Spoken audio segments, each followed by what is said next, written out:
kính chào các bạn. Chào mừng quý vị và các bạn đã đến với bản tin P Network. Nội dung hôm nay chúng tôi cập nhật những thông tin mới nhất về P Network. Nhưng trước tiên, người sáng lập kênh xin quý vị một lượt đăng ký kênh để ủng hộ và đón xem video tiếp theo. Thông tin thứ nhất hôm nay, Hotcoin công bố kế hoạch thu hút hơn 100.000 P-coin sau khi ra mắt mainnet, tạo điều kiện thuận lợi cho việc mua lại PEOU. Hotcoin, một nền tảng trao đổi tiền điện tử nổi bật, đã tiết lộ ý định mua hơn 100.000 P-coin sau khi ra mắt mạng chính rất được mong đợi của P Network. Động thái chiến lược này nhằm tạo điều kiện thuận lợi cho việc mua lại PEOU, hiện đang được bán trên nền tảng trao đổi của Hotcoin. Thông báo đã tạo ra sự phấn khích đáng kể trong cộng đồng tiền điện tử, vì nó đánh dấu một bước quan trọng đối với việc tích hợp P-coin vào thị trường tiền điện tử rộng lớn hơn. P Network, một dự án tiền điện tử phi tập trung, đã thu hút được sự chú ý đáng kể nhờ cách tiếp cận sáng tạo đối với khai thác di động và sứ mệnh tạo ra một loại tiền kỹ thuật số toàn diện cho tất cả mọi người. Khi mạng Pi chuẩn bị ra mắt mạng chính mở vào ngày 28 tháng 6, người dùng đang háo hức mong đợi cơ hội giao dịch mã thông báo Pi đã khai thác của họ trên các sàn giao dịch bên ngoài. Quyết định của Hotcoin để có được một lượng P-coin đáng kể thể hiện niềm tin của nền tảng vào khả năng tồn tại lâu dài và tiềm năng của hệ sinh thái mạng Pi. Bằng cách mua một số lượng đáng kể P-coin, Hotcoin nhằm mục đích đáp ứng nhu cầu mua lại PEOU ngày càng tăng trên nền tảng trao đổi của mình. PEOU đại diện cho trình giữ chỗ cho P-coin cho đến khi ra mắt chính thức trên mạng chính. Động thái của Hotcoin Khôn G chỉ cung cấp tính thanh khoản cho người dùng mạng Pi mà còn biểu thị một bước quan trọng trong việc tích hợp P-coin vào thị trường tiền điện tử rộng lớn hơn. Với danh tiếng đã được khẳng định của Hotcoin là một nền tảng trao đổi đáng tin cậy và an toàn, việc mua lại hơn 100.000 P-coin đóng vai trò như một lá phiếu tin tưởng vào sự thành công trong tương lai của P Network. Việc mua lại PEOU trên nền tảng trao đổi của Hotcoin sẽ cho phép người dùng chuyển đổi EOU của họ thành P-coin thực tế sau khi nó có sẵn trên mạng chính. Quá trình này cho phép người dùng đã tích lũy PEOU nhận ra giá trị nắm giữ của họ và tích cực tham gia vào hệ sinh thái mạng Pi. Khi sự ra mắt mạng chính của mạng Pi đến gần, cộng đồng háo hức chờ đợi thêm thông tin chi tiết và hướng dẫn về cách thức mua lại P-coin của Hotcoin sẽ được thực hiện. Thông báo này đã khơi dậy sự lạc quan và nhiệt tình của những người dùng mạng Pi, những người coi sự phát triển này là một cột mốc quan trọng trong sự phát triển của dự án. Quyết định đầu tư vào P-coin của Hotcoin phù hợp với cam kết của họ trong việc hỗ trợ các dự án tiền điện tử mới nổi và đầy triển vọng. Bằng cách tạo điều kiện mua lại PEOU, Hotcoin nhằm mục đích thúc đẩy sự phát triển và áp dụng mạng Pi, thu hút cơ sở người dùng rộng hơn và nâng cao tính thanh khoản cũng như tiện ích của P-coin. Việc tích hợp P-coin vào thị trường tiền điện tử thông qua việc mua lại Hotcoin là một minh chứng cho sự công nhận ngày càng tăng và tiềm năng của P Network. Khi ngày ra mắt mainnet đến gần, dự đoán xung quanh tính khả dụng và khả năng giao dịch của P-coin tiếp tục tăng lên, củng cố thêm vị trí của P Network với tư cách là một người chơi thú vị và đầy triển vọng trong bối cảnh tiền tệ kỹ thuật số. Thông tin thứ hai hôm nay, P Network quyết tâm đốt cháy Web 2. Theo P-Core Team, diễn đàn Fireside khác với các nền tảng xã hội khác như thế nào? Diễn đàn Fireside dự định giải quyết các vấn đề của mạng xã hội Web 2 phổ biến hiện nay bằng cách sử dụng công nghệ hỗ trợ chuỗi khối để thiết kế trải nghiệm xã hội Web 3 trong tương lai. Mạng Pi tin rằng một mạng xã hội Web 3 thực sự không nên chỉ là sự bắt chước các sản phẩm của mạng xã hội Web 2 bằng cách lưu trữ thứ gì đó trên chuỗi khối. Thay vào đó, nó sẽ tạo ra những tiến bộ và cải tiến về những sai sót của nhiều mạng xã hội Web 2. Những vấn đề mà diễn đàn Fireside nhằm giải quyết là tuyên truyền thông tin sai lệch và thông tin sai lệch, troll, bạo lực trên mạng, quá tải thông tin, tỷ lệ tín hiệu trên tạp âm thấp, hầm chứa thông tin do sử dụng quá nhiều thuật toán máy học, vân vân. Xin chúc mừng nhóm dự án. Thông tin thứ ba, cộng đồng P Network hí hửng chờ ngày mainnet mở 28 tháng 6. Họ đang đếm ngược đến ngày 28 tháng 6, mở mainnet ra mắt mạng Pi thu hút dự đoán toàn cầu. Chỉ còn hơn 3 tuần nữa là đến ngày ra mắt mạng chính mở rất được mong đợi của mạng Pi. Người dùng trên toàn thế giới đang háo hức chuẩn bị cho cơ hội giao dịch số Pi khai thác được của họ trên nhiều sàn giao dịch khác nhau. P Network, một dự án tiền điện tử phi tập trung, đã thu hút được sự chú ý đáng kể trong những năm gần đây nhờ cách tiếp cận độc đáo đối với khai thác di động và tầm nhìn tạo ra một loại tiền kỹ thuật số mà mọi người có thể truy cập được. Việc ra mắt mạng chính của P Network được lên kế hoạch vào ngày 28 tháng 6, đánh dấu một cột mốc quan trọng trong quá trình phát triển của dự án.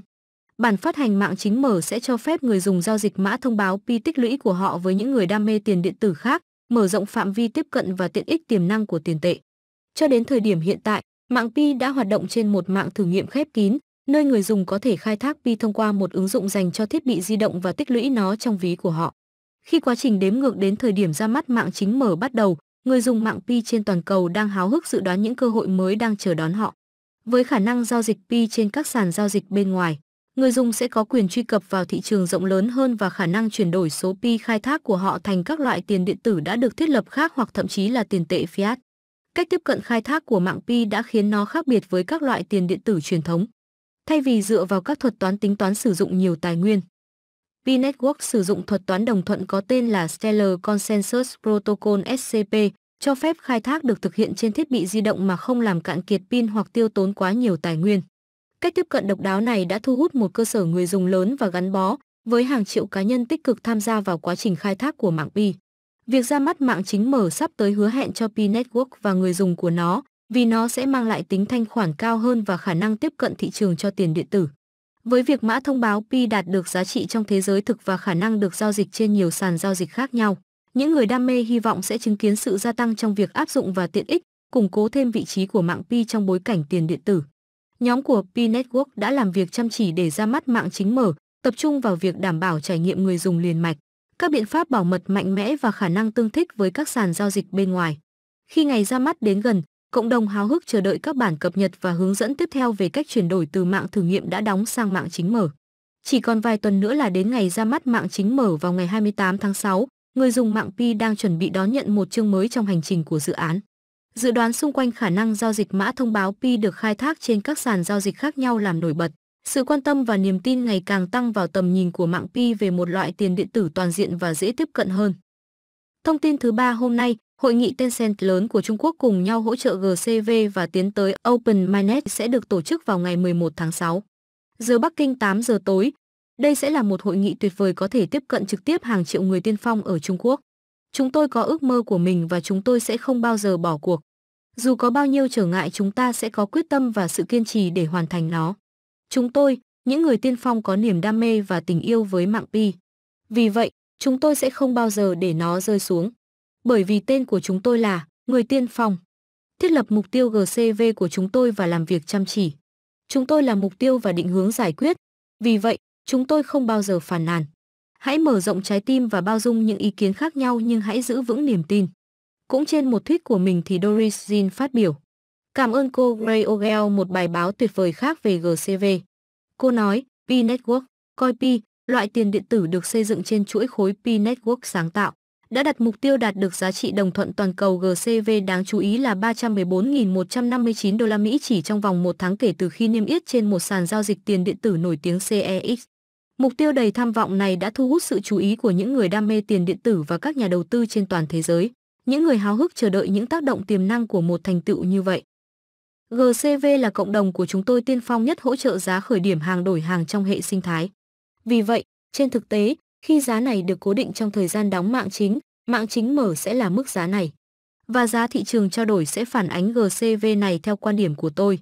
Bởi vì nếu giá thị trường trao đổi thấp hơn nhiều so với GCV và hệ sinh thái có nhiều sự lựa chọn về sản phẩm, những người tiên phong hoặc người nắm giữ Pi sẽ chọn hàng đổi hàng thay thế.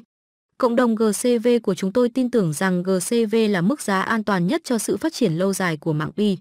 Các video sau đây được cung cấp bởi Pi Team Ả Rập và Iran và Chinese PE Management Co ra mắt tại tỉnh Chiết Giang. Tất cả các sản phẩm sử dụng giá GCV.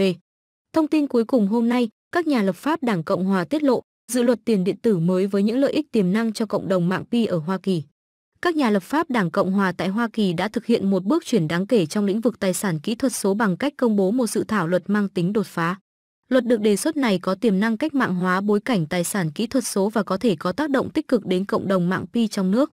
Mặc dù các chi tiết cụ thể của dự luật vẫn chưa được tiết lộ đầy đủ, nhưng phần giới thiệu của nó báo hiệu sự công nhận ngày càng tăng của các nhà lập pháp về tầm quan trọng của tiền điện tử và vai trò của chúng trong nền kinh tế hiện đại. Dự thảo luật nhằm giải quyết các khía cạnh khác nhau của ngành công nghiệp tiền điện tử, bao gồm các quy định, bảo vệ nhà đầu tư và thúc đẩy đổi mới. Cộng đồng Pi Network, một dự án tiền tệ kỹ thuật số phi tập trung sử dụng các thiết bị di động để khai thác, sẽ được hưởng lợi từ luật được đề xuất này nếu nó cung cấp một khung pháp lý hỗ trợ. Tác động tích cực tiềm năng của dự luật đối với cộng đồng mạng Pi ở Hoa Kỳ có thể được xem xét từ một số khía cạnh. 1.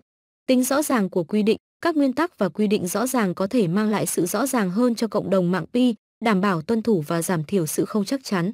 Nếu dự luật vạch ra một khung pháp lý minh bạch cho tài sản kỹ thuật số, thì nó có thể giúp người dùng mạng Pi ở Hoa Kỳ hiểu rõ hơn về các quyền và nghĩa vụ pháp lý của họ. 2. Bảo vệ nhà đầu tư. Luật được đề xuất có thể kết hợp các điều khoản nhằm bảo vệ các nhà đầu tư trong không gian tiền điện tử. Điều này có thể bao gồm các biện pháp như tăng cường yêu cầu tiết lộ thông tin, tăng tính minh bạch cho các dịch vụ tiền xu ban đầu ICO và các cơ chế ngăn chặn gian lận. Các biện pháp bảo vệ nhà đầu tư được tăng cường có thể tạo niềm tin lớn hơn cho cộng đồng mạng Pi và thu hút nhiều người tham gia hơn. 3. Đổi mới và áp dụng. Nếu dự thảo luật thúc đẩy một môi trường thúc đẩy đổi mới và áp dụng các tài sản kỹ thuật số, thì nó có thể cung cấp một nền tảng lý tưởng cho các dự án như mạng Pi phát triển.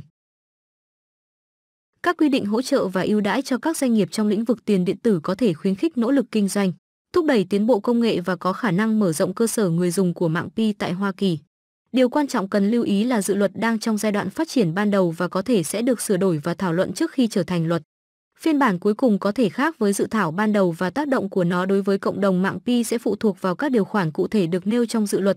Khi quy trình lập pháp mở ra, cộng đồng mạng Pi và các bên liên quan khác trong ngành công nghiệp tiền điện tử sẽ theo dõi chặt chẽ tiến trình và tham gia vào các cuộc thảo luận để định hình kết quả cuối cùng. Tiềm năng tác động tích cực đến cộng đồng mạng Pi ở Hoa Kỳ nhấn mạnh sự công nhận ngày càng tăng đối với tiền điện tử như một khía cạnh quan trọng của bối cảnh tài chính hiện đại.